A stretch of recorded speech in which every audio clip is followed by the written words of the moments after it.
All right, guys, welcome back again to the channel. We are into a new week. Happy New Week, guys. I wish you all the best this new week. And of course, over the weekend, we saw our players make appearances for their different club sides, and I thought they really impressed us. The way that they showed up for their different clubs. Victor Osimhen, for one, scoring the first goal of his permanent move to Galatasaray Football Club as they played out a very emphatic 4-0 victory over Kayserispor in the Turkish Super League. This is the second time that he's made appearance this season as a permanent player. First of all, we saw that last week when he came in to make a cameo in their win against Fates Karagumruk. That one was 3-0, and now they have a very important 4-0 victory. And as usual, it's still early days, but of course, they are topping the Turkish Super League after 3 games played with 9 points, which is an excellent, uh, uh, you know, uh, result from these 3 games. Trabzonspor are closely following them with 9 points as well from 3 games.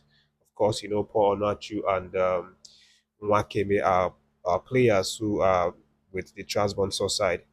But again, it's good to see Victor Osimhen get on the score sheet, particularly right now that we will obviously be needing all of our attackers to be firing on all cylinders when they come home to represent, the national team with these World Cup qualifying games coming up early September.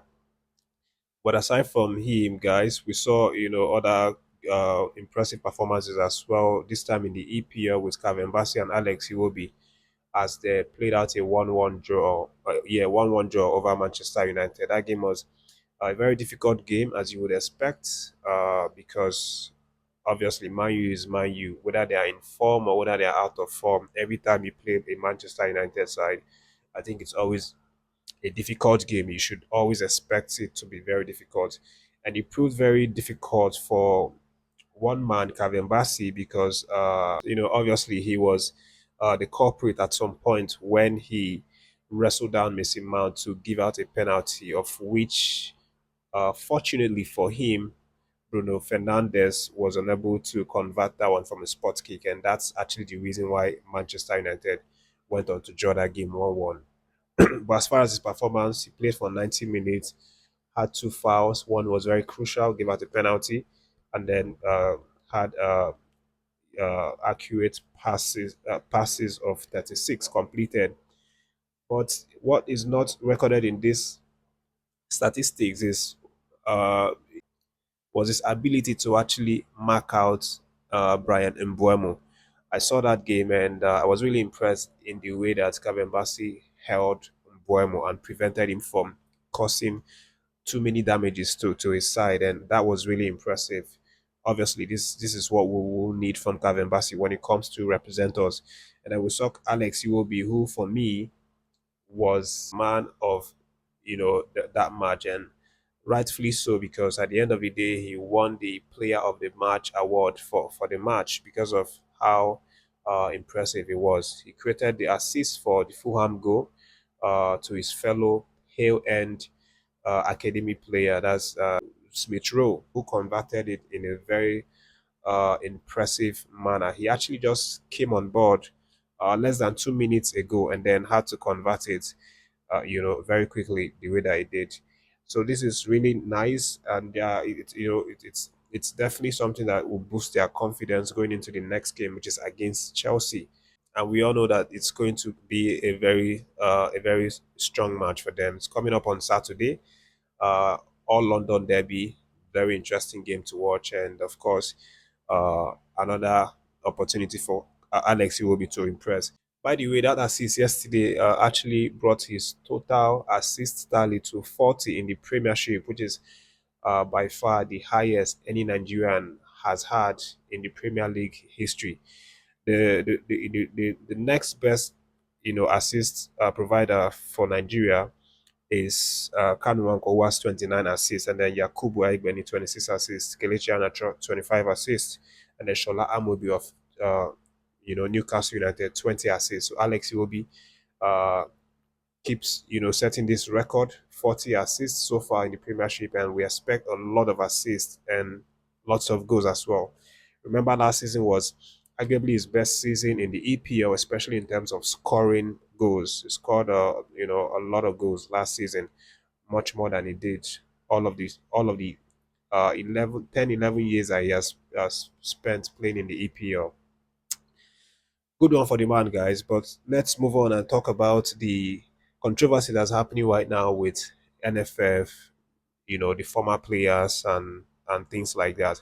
Of course, if you follow the channel, you know that I talked about, the fact that Pastor Taribo West came out uh, to cry out that the NFF actually abandoned uh, Peter Rufai and his family when they were doing the burial ceremony, and that actually sparked series of reactions from other former players. The likes of Austin Eguavoen, who also came out to complain bitterly about the event, siding uh, Pastor Taribo West.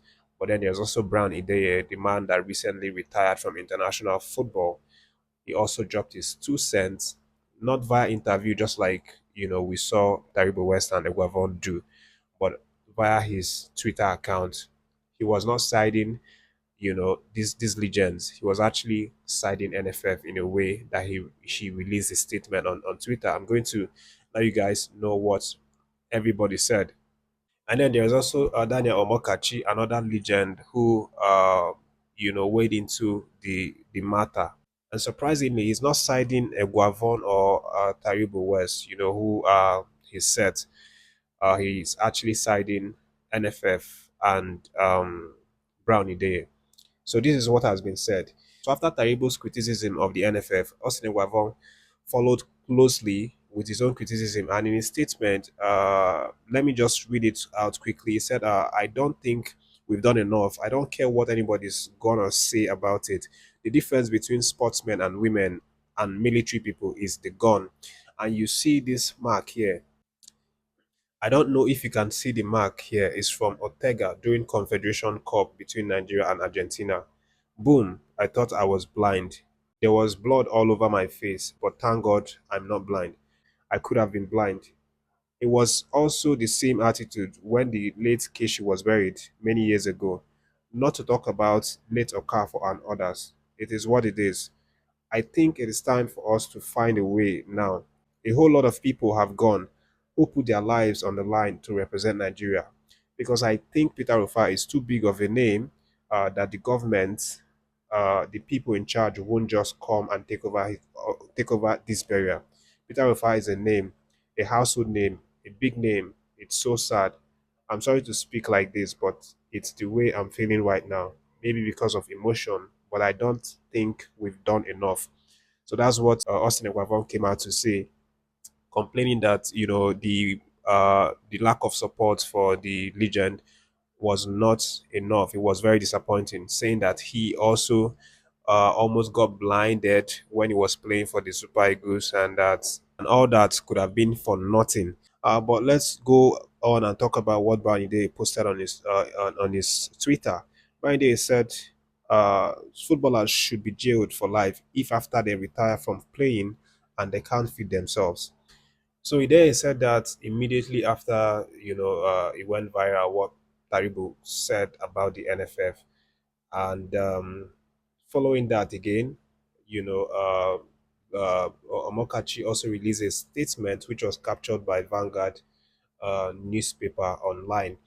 And then in that statement, Daniel Mokachi was revealing that the Super Eagles, back then in 1996, actually were compensated with $20,000 each for boycotting the African Cup of Nations, and then were also paid an allowance of 1 million naira each when they won the Olympic in that same year.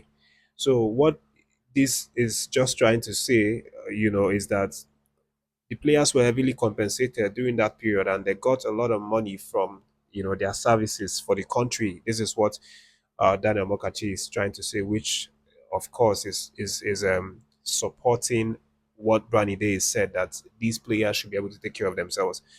But uh, just a few hours after all of these were trending, we now saw an old newspaper which was released online. I don't know if it was by the NFF or its affiliates, because obviously it felt like it was targeted to Taribo West after he made that criticism on NFF. And then this newspaper is dated back to 1999, which shows that Okocha and Taribo West were the top earners, or the highest Nigerian football earners in Europe during this period, and they reportedly were earning up to 193 million naira yearly as at 1999, which is obviously a lot of money, and this is directly targeted at Taribo West, who came out to say that these players need financial support. And with this coming out now, the reaction online, especially from Nigerian fans, is how is it even possible that these footballers go broke in their life? How is it possible that after earning all of this money during their playing days, you know, then all of a sudden still want to be supported, by the NFF or the government during their old age, or when they are sick, or when, you know, they are dead and they want the family needs assistance for burial? How is it even possible that they still lack money to take care of themselves and their families? This is a question that a lot of people have been asking online, and it just shows you what's happening right now. There's like two oppositions to it. Some people are saying yes, these people are legion, they deserve to be supported, treated like heroes of the country, who have laid down their lives to defend the country, so they deserve something like that. you know and then the other side, people are saying the government or NFF, they don't owe these footballers anything, provided that they were paid, compensations and their salaries during the time that they played, that they don't really owe them anything after they've retired, and, when they are maybe sick, or, in the event of their demise, that they don't really owe them anything. This is the two divisions of Nigerian fans right now. And of course, Brani Day and Daniel Omakachi are on the side of no, nobody owes footballers anything. They should be able to take care of themselves with the money that they earn, throughout their playing careers. And then Eguavoen and Pastor Taribo West are on the other side, that you have to always support these guys financially. They are the heroes of the country. They've laid down their lives, sacrificed everything for this country. So therefore, they deserve to be compensated when they are old, sick, or dead. What do you think about this, debates going on? This, I wouldn't call it debates, but a controversy rocking the NFF and the Super Eagles team, both the legends, the living legends, and also, the dead ones.